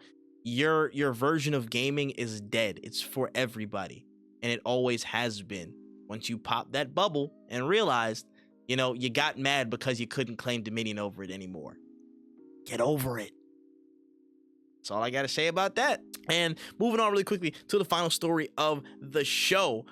We had some talk at the top of the episode about Sony, and now we had some reports, some rumors, some murmurs that PlayStation CEO, well, former co-CEO Herman Hulst, said that they wanted to leverage more past IP in future projects. So this seems to go hand in hand with some stuff that we were talking about earlier, but I mean, they might be going back into the catalog finally. How do you feel about this, Kai? Sorry, repeat that. They are starting to reach back into their catalog of old games and old IP. How you feel? I was literally born in 2001. Yep, there it is. That's what I guessed. That's what I guessed. Always forget that shit sometimes, you know. But how do you feel? Wait, hold on. Wait, Shut up. Is this fourth? Wait, the third picture on this, is this the third picture, and you're, fuck me. Oh my gosh, he's stumbling on Infamous. Like, I guess some people don't know that shit. No, that's what I was asking. I was gonna say, is this Infamous? Oh wait, so you know I know Infamous. Bro. Get the confetti out. I know. He I know something before the Obama administration. Get it out. Get it out.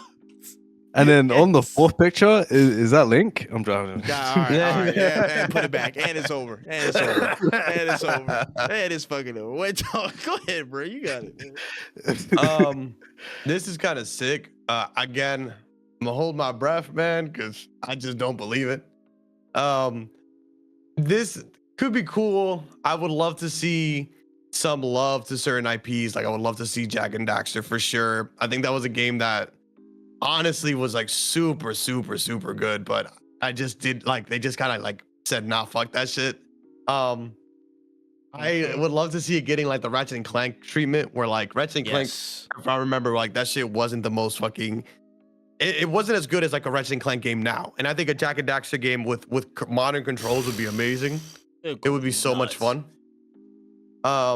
Ape Escape, interesting. I think it could work. I mean, I played the Ape Escape level in Astrobot. Thought it was pretty cool. we can rock out. It might be gas. Infamous is a game that they just let die for no fucking reason. I need it. Infamous. It was Second Sons is what the PlayStation 4 version was, the Mhm. PlayStation 4 game, right? Mhm. That game was so fucking good. I don't know why they Yes. stopped. I One don't of know the why best that game games was of the amazing. generation at the I very beginning. I recently just went back and had like a deep look at First Light because I'm like using it for like a reference, and I was just like, dude, the fact that this was like 12 years ago, ridiculous. I was like, this tech is crazy. Ridiculous. It makes no Yeah. sense to me how good that franchise was, bruh. Damn. That's I miss. Go ahead. I miss. No, I was saying like I miss that era of gaming. Like man, Infamous 2, that ending, bro. Like there's so Bro. many good things about that fucking franchise, and they just kind of just said, "Nah, fuck it, bro. Like we out. And just Like we're just never gonna do this again." And then I just don't understand why they did that to me.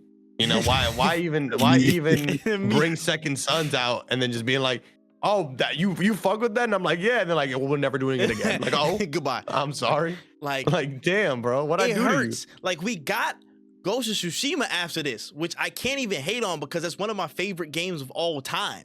But Y'all could do both. Y'all exactly. could do, Like, do can both. we I not don't know why you rotate? Can we not sub in, sub out? What happens to the complete abandonment?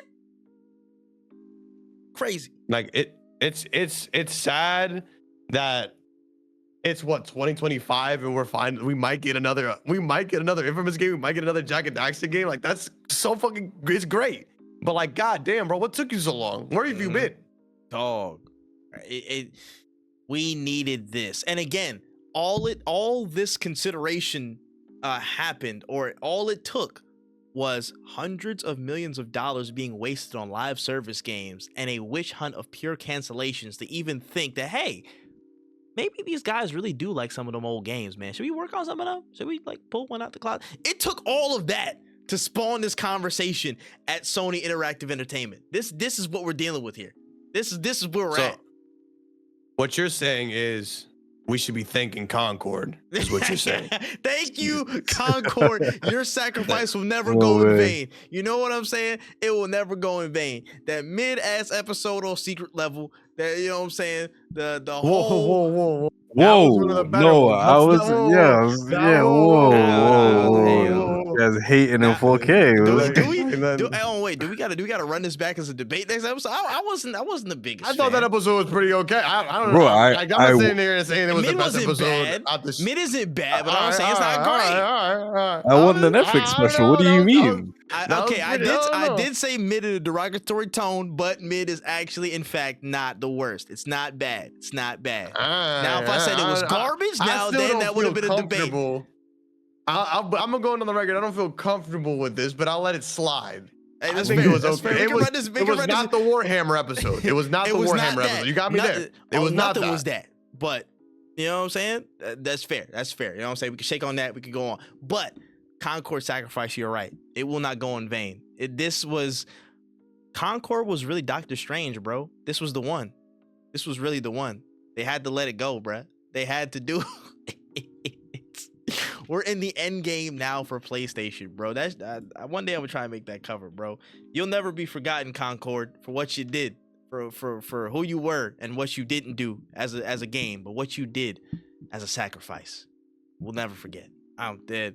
But that's all I got for the notes today, man. Anything we missed or anything that you guys care about that wasn't on the notes today? Anything that I care about, that's such a small list. Super random one, but do you guys remember like a crazy CSGO scandal regarding some match fixing? No. From CSGO match fixing. CSGO players have a problem with gambling and betting. Whoa! Hold on. This might be breaking. So there was there was this team called iBuyPower, and they were like one of the top teams in NA, and they basically got caught match fixing, and they all got like almost lifetime bans. And what sucks is like one of their players was like 18 at the time, and he was like the up and coming. Like, damn. I don't even know how to describe it. Like everybody was just like, this guy's gonna be, levels above Shroud even. Jeez. And they all just got banned. But today, or yesterday even, marks the official unbanment of the entire team. So they could, if they wanted to, go back into CS and compete right now. Damn. Interesting. Wait, so the demons got let out? It's crazy. Yeah, so That's a lot so of funny. these guys transitioned into Valorant, obviously, as soon as they came out. Ah. But now with the unban, maybe they even form the same roster. But I just saw it like yesterday, and I was like, this is interesting. Like they actually got banned for ages. Like CS:GO is not even, obviously CS:GO is massive still, but it's not got the same like esports pull that it did have 10 years ago. So it's interesting. Yeah, no, it's crazy. That bro. is interesting Listen, as hell. Demon No, home that too, is dope. pussy. Crazy, man. Like that match fixing is kind of nasty too. And, like that's so wild. Interesting. Mm-hmm. Yeah, there's so many like YouTube video essays on it and stuff like that. And like when you actually sit down and like watch the gameplay, you're like, holy shit. That's nuts, bro. Damn, I didn't know it was doing all this over there, bro. I thought they were just, you know what I'm saying? I thought motherfuckers were just walking slowly and shooting really accurately. Facts and scamming kids out of skins, bro. I thought it was just simple. You know? Yeah, bro. What the hell? That's I mean unrelated, but like that skin market is bananas. That shit is Bro. crazy. I want Unheard nothing to of. do with that shit. That shit is I never understood gambling addictions until that shit and like Pokemon cards. And I collect Pokemon cards, and even I'll look at that shit and be like, yeah, that's a scam if I've ever seen one. Like, yeah, I got it. Yeah, nah, I hear it, bro. That's crazy. But yeah, for me, I don't have anything else on the top of my head that I think. No, I think we're good, bro. Honestly, I think we're good, man. I ain't got no notes. When you got anything? No, sir. Nah, man. Let's get up out of here for real, bro. Closing notes before we shut it down.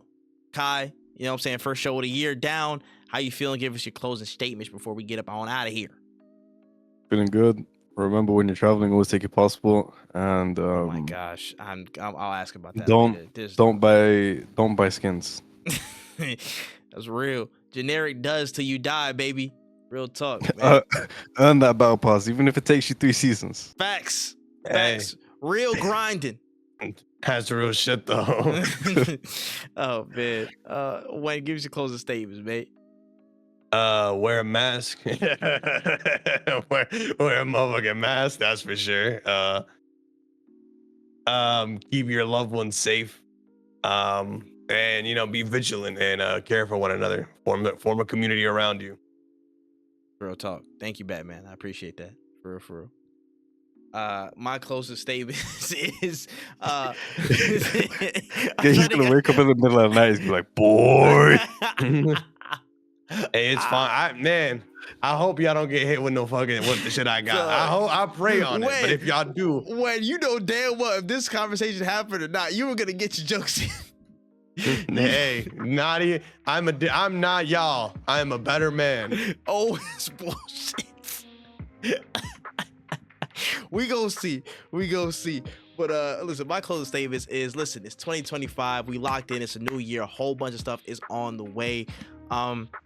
Lock in with us, y'all. Lock in with us. No Cooldown on YouTube.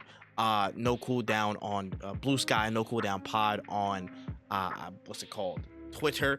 And No Cooldown Podcast everywhere else. Just type in the name, rate us 5-star, support us. We're trying to take this shit to new heights. Trying to do a whole bunch of new stuff, bringing guests, bringing all this kinds of stuff, bro. You know what we on, bro. We're trying to up the levels little by little each and every day. But yeah, be on the lookout for more content, man. 2025 is alive and well. There's a lot of good stuff on the way. And make sure you're rocking with us every step of it. Well, that being said, I've been that man Trip. Went easy. That's been Kai. Listen, this has been episode 111. Did I even see the episode at the beginning of this? I'm so washed. Oh my gosh. I didn't even see the episode number. Listen, bro, it's been episode 111, bro. We out of here, dog. Peace.